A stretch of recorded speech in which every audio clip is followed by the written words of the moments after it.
नवरात्रि का पर्व तो चल ही रहा है और आज हम आ पहुंचे हैं 5वें दिन पर। जी हाँ, 5वां दिन। और ये दिन माँ दुर्गा के एक बहुत ही खास, बड़े ही करुणामयी स्वरूप को समर्पित है, देवी स्कंद माता। बिल्कुल। तो आज हमारी चर्चा इन्हीं पर रहेगी। हम समझने की कोशिश करेंगे कि वो कौन है, उनकी उपासना इतनी महत्वपूर्ण क्यों है। हाँ, और हमारे पास जो जानकारी है वो इस दिन की पूजा विधि और इसके महत्व पर ही है। सही। तो शुरू करते हैं नाम से ही, स्कंद माता। इसमें तो अर्थ छिपा है ना? बिल्कुल। स्कंद माता मतलब स्कंद, जो भगवान कार्तिकेय का नाम है, देव सेनापति। हाँ, कार्तिकेय। और माता यानी माँ, तो सीधी सी बात है, भगवान कार्तिकेय की माता। अच्छा। और ये स्वरूप जो है ना, ये असल में मातृत्व का मतलब वात्सल्य का और ज्ञान का एक अद्भुत संगम है। और उनका स्वरूप वो भी बड़ा दिलचस्प है। हमने जो पढ़ा उसमें वर्णन है कि वो सिंह पर विराजमान है। जी, सिंह पर। और उनकी गोद में बालक स्कंदिनी हैं। ये कल्पना ही, मतलब एक तरफ शक्ति, दूसरी तरफ इतना स्नेह। निश्चित रूप से बहुत गहरा चित्रण है। देखिए, सिंह तो साहस और शक्ति का प्रतीक है ही, उनका वाहन है।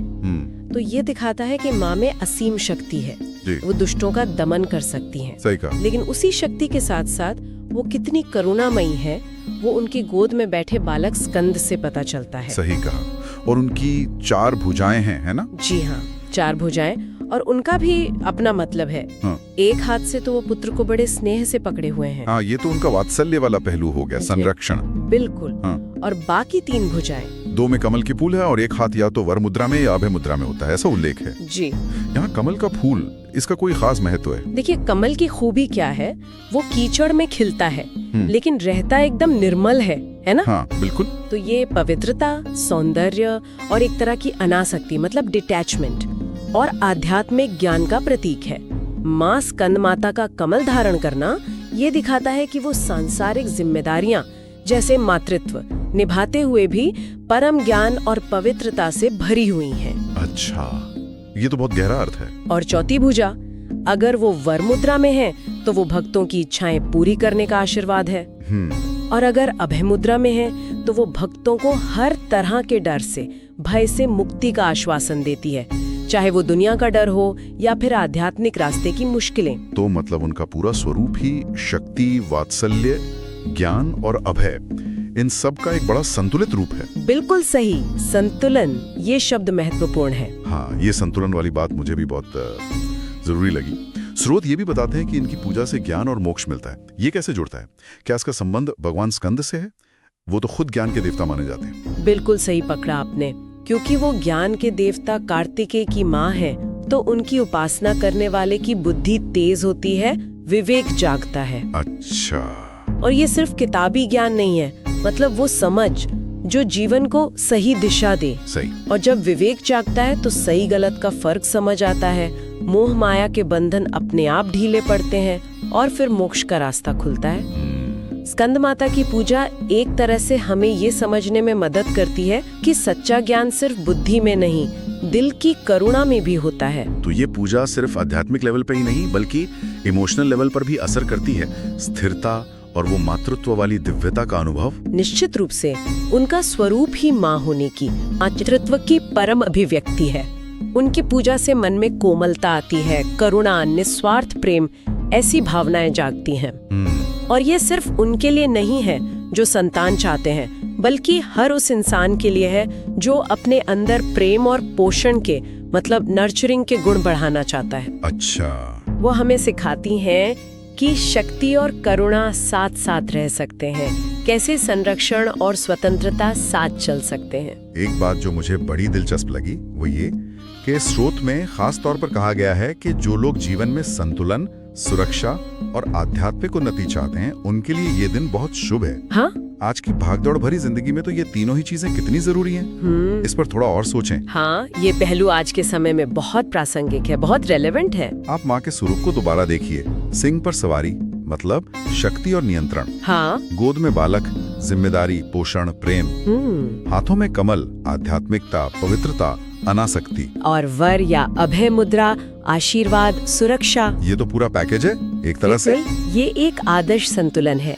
हम सब अपनी जिंदगी में कई रोल निभाते हैं, काम है, परिवार है, समाज है, अपनी खुद की इच्छाएं हैं। हाँ, और इनमें बैलेंस बनाना कई बार मुश्किल हो जाता है। बिल्कुल। स्कंद माता का स्वरूप हमें यही प्रेरणा देता है कि इन सभी चीजों को एक साथ साधा जा सकता है।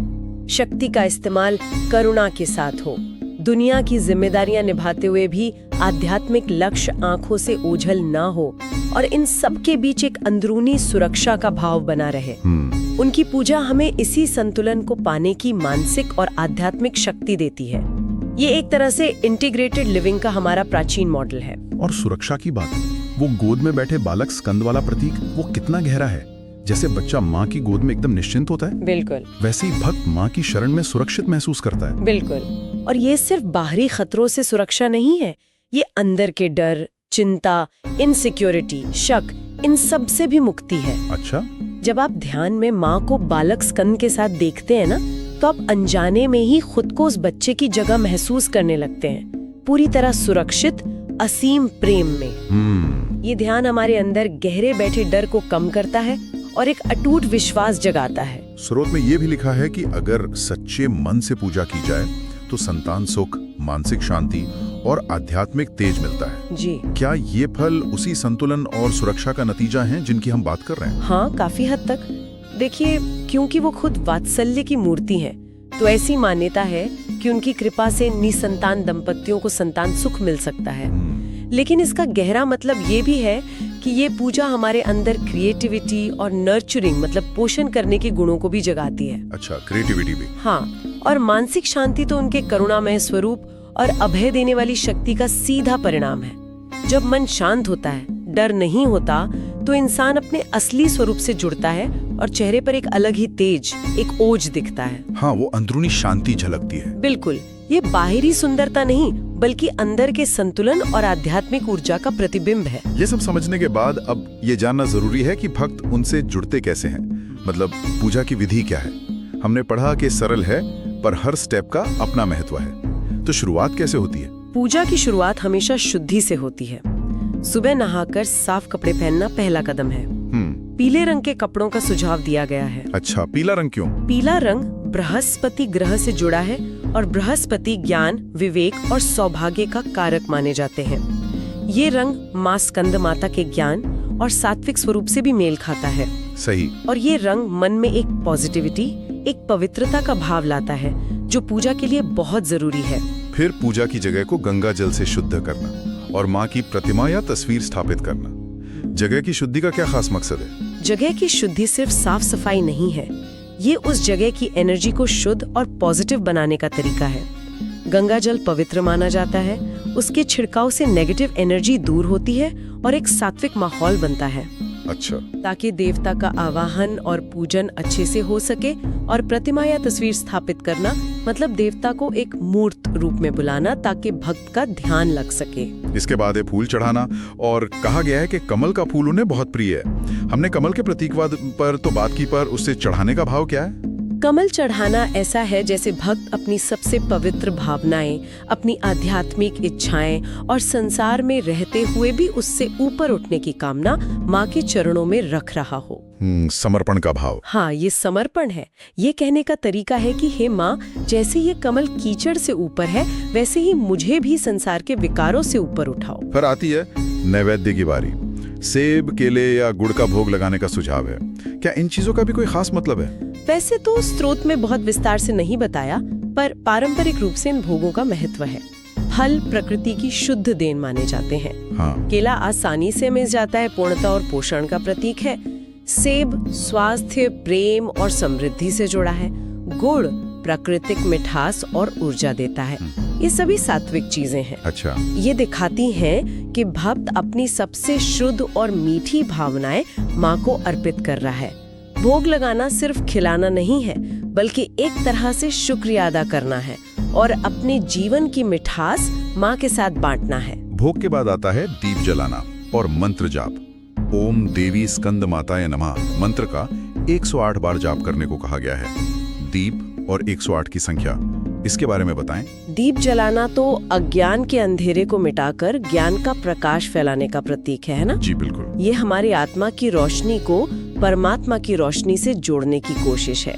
और मंत्र जाप देवता की ऊर्जा से जुड़ने का सबसे शक्तिशाली तरीका है, ये खास मंत्र माँ स्कंद माता को सीधा नमन है, उनकी शक्तियों को बुलाना है। और 108 बार ही क्यों? हाँ, 108 की संख्या ये हमारी संस्कृति में बहुत पवित्र मानी जाती है। ज्योतिष में 12 राशियां और 9 ग्रह हैं, उनको गुणा करें तो 108 आता है। अच्छा। आयुर्वेद में शरीर के 108 मर्म स्थान बताए गए हैं। माला में 108 दाने होते हैं। माना जाता है कि 108 बार जाप करने से मंत्र की ध्वनि और ऊर्जा पूरे शरीर और चेतना में फैल जाती है, जिससे उसका असर गहरा होता है। ध्यान लगाने में भी मदद मिलती है। ये पूर्णता का भी प्रतीक है। मंत्र जाप के बाद ध्यान का महत्व बताया गया है और खास तौर पर माँ को गोद में पुत्र स्कंद के साथ ध्यान करने को कहा गया है। इस खास स्वरूप पर ध्यान लगाने से भक्त को क्या अनुभव होता है, क्या फायदा मिलता है? ये ध्यान का सबसे ज्यादा दिल को छूने वाला और शक्तिशाली पहलू है मेरे हिसाब से। जब साधक आंखें बंद करके माँ को गोद में बालक स्कंद के साथ देखता है तो वो सिर्फ एक तस्वीर नहीं देखता, वो एक भावना, एक अवस्था को महसूस करता है। अच्छा। वो माँ के असीम वात्सल्य को, उनकी सुरक्षा देने वाली ऊर्जा को महसूस करता है। ये ध्यान भक्त के अंदर छुपे इनर चाइल्ड को, मतलब आंतरिक बालक को संबोधित करता है, जो अक्सर डरा हुआ, अकेला या असुरक्षित महसूस करता है। हाँ, ये बात तो है। माँ की गोद में खुद को या बालक स्कंद को महसूस करने से वो डर दूर होते हैं। भक्त को ये यकीन होता है कि वो अकेला नहीं है, उसकी देखभाल करने वाली, उसे समझने वाली एक दिव्य शक्ति है। ये ध्यान हमारे अंदर करुणा, प्रेम और निडरता के गुणों को सींचता है। ये हमें याद दिलाता है कि असली शक्ति सिर्फ बाहरी दुनिया जीतने में नहीं है, बल्कि अपने अंदर के डर पर जीत पाने और प्रेम फैलाने में भी है। और फिर आखिर में आरती और प्रसाद बांटना, पूजा का ये समापन कैसे महत्वपूर्ण है? आरती एक तरह से पूजा का जश्न है, उत्सव है, जहाँ भक्त संगीत, गायन और दियों की रोशनी से अपनी पूरी श्रद्धा, अपना आभार और खुशी जाहिर करता है। हाँ, बिल्कुल। ये देवता के प्रति प्रेम की चरम सीमा है। और इसके बाद नैवेद्य को प्रसाद के रूप में बांटना, ये दिखाता है कि ईश्वर का आशीर्वाद सबके लिए है। साझा करना। हाँ, साझा करना, समुदाय की भावना और माँ की कृपा को दूसरों तक पहुँचाना। प्रसाद खाने से भक्त को शारीरिक और मानसिक रूप से माँ का आशीर्वाद मिलता है। इस पूरी पूजा विधि और देवी के स्वरूप को अगर हम एक साथ देखें तो ये सिर्फ एक धार्मिक रस्म नहीं लगती, ये तो जीवन जीने की एक गहरी समझ और प्रेरणा का स्रोत भी है। आप बिल्कुल सही कह रही हैं। ये मातृत्व, सुरक्षा, ज्ञान और शक्ति का एक अनोखा संगम है। स्कंद माता का स्वरूप हमें सिखाता है कि असली शक्ति वो है जो करुणा से चले, ज्ञान से दिशा पाए और संरक्षण दे। गोद में बैठे स्कंद का प्रतीक हमें दिखाता है कि जब हम पूरे समर्पण और विश्वास के साथ दिव्यता की शरण में जाते हैं तो हम हर तरह के डर से मुक्त हो जाते हैं। ये निर्भरता कमजोरी नहीं, बल्कि गहरे विश्वास से पैदा होने वाली शक्ति है। तो सार यह है कि स्कंद माता की उपासना हमें अपने जीवन में प्रेम यानी वात्सल्य, शक्ति यानी सिंह की सवारी, ज्ञान और पवित्रता यानी कमल, इन सब को जोड़ने की प्रेरणा देती है। बिल्कुल। यह हमें सिखाती है कि कैसे अपनी जिम्मेदारियां निभाते हुए भी आध्यात्मिक रास्ते पर चला जा सकता है और कैसे अंदरूनी शांति और सुरक्षा पाई जा सकती है। एकदम सटीक कहा। ये दिव्यता और भक्त के बीच एक गहरा डायनामिक रिश्ता है। दिव्यता हमें सुरक्षा, पोषण और ज्ञान देती है और भक्त अपनी श्रद्धा, विश्वास और साधना से आध्यात्मिक विकास और शांति पाता है। हाँ, ये टू वे प्रोसेस है। बिल्कुल। ये एक दो तरफा प्रक्रिया है जो जीवन को और ज्यादा समृद्ध और अर्थपूर्ण बनाती है। यह हमें याद दिलाता है कि मातृत्व सिर्फ बायोलॉजिकल नहीं है, ये एक दिव्य गुण है जिसे हर कोई अपने अंदर विकसित कर सकता है। देखभाल करने का गुण, पोषण करने का गुण और बिना शर्त प्रेम करने का गुण। तो आज हमने नवरात्रि के 5वें दिन की देवी माँ स्कंद माता के इतने सारे पहलुओं को समझा, उनके स्वरूप, उनकी उपासना के पीछे का गहरा अर्थ और सरल लेकिन प्रभावशाली पूजा विधि पर हमने विस्तार से बात की। जी, हमने उनकी करुणा, ज्ञान और मोक्ष देने की शक्ति और जीवन में संतुलन और सुरक्षा पाने की प्रेरणा को समझने की कोशिश की। और जाते जाते बस एक विचार मन में आ रहा है। हाँ, कहिए।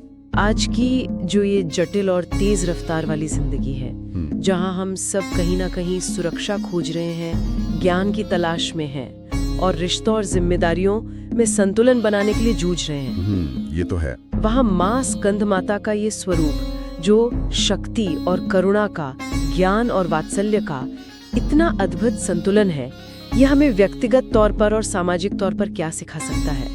कैसे हम उनकी ऊर्जा से प्रेरणा लेकर अपने फैसलों में, अपने व्यवहार में और अपने रिश्तों में ज्यादा संतुलन, करुणा और ज्ञान ला सकते हैं? ये सचमुच सोचने वाली बात है। बहुत गहरा विचार है। इसी विचार के साथ सभी को नवरात्रि के 5वें दिन की ढेरों शुभकामनाएं। जय माता दी। जय माता दी।